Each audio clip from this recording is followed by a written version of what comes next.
আসসালামু আলাইকুম এভরিওয়ান, চলুন বানানো যাক ক্ষীর শাহী টুকরা। ক্ষীর শাহী টুকরা বানানোর জন্য আমি কিছুটা পরিমাণ গোবিন্দভোগ চালকে একটু দানাদারভাবে গুঁড়ো করে দুধ দিয়ে বসিয়ে দিয়েছিলাম সেদ্ধ হবার জন্য। তারপরে উপর থেকে একটু ঘি দিয়ে দিলাম, আরও দিলাম চীনাবাদাম এবং কাজু বাদামের একটা পেস্ট করে রেখেছিলাম সেটাই। এবার সেগুলো দিয়েও কিন্তু ভালোভাবে মেশাতে হবে। আর পরিমাণ মতো আমি এখানে দিয়ে দিলাম চিনিটা দিয়েও ভালোভাবে নাড়াচাড়া করব। নর্মাল যে শাহী টুকরাটা হয় সেটার থেকে একটু আলাদাভাবে বানিয়েছিলাম এই শাহী টুকরাটা, খেতে বেশ ভালোই হয়েছিল।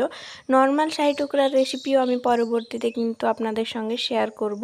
তো দেখতেই পাচ্ছেন ক্ষীরটা কিন্তু ওদিকে হয়ে গিয়েছে, আর অন্যদিকে আমি কড়াইতে দিয়ে দিলাম পরিমাণ মতো দুধ। এবার তাতে সামান্য পরিমাণে দিলাম চিনি। এবার দুধটাকে ভালোভাবে আমি জাল করে নেব অনেকক্ষণ সময় নিয়েই, আর দিয়ে দিলাম একটা এলাচ।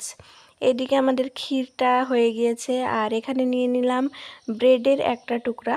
চারপাশে যে বাদামি অংশটা থাকে সেটা কিন্তু আমি কেটে রেখে দিয়েছি অন্য কাজে পরে ব্যবহার করার জন্য। আর এখানে কিন্তু একটু দুধ নিয়েছিলাম, সেটাকে হাতে মাখিয়ে নিয়ে এভাবে ব্রেডটাকে চাপ দিয়ে ভালোভাবে মুখটা লাগিয়ে দিতে হবে যেন ক্ষীরটা না বের হয়।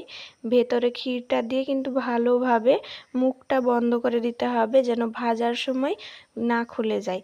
তো এই তো রেডি হয়ে গেল একটা, দেখতেই পাচ্ছেন। এবার দিয়ে দেব কড়াইতে পরিমাণ মতো তেল এবং ঘিয়ের যে একটা মিশ্রণ করে রেখেছি সেটাই খুবই অল্প পরিমাণে দেব।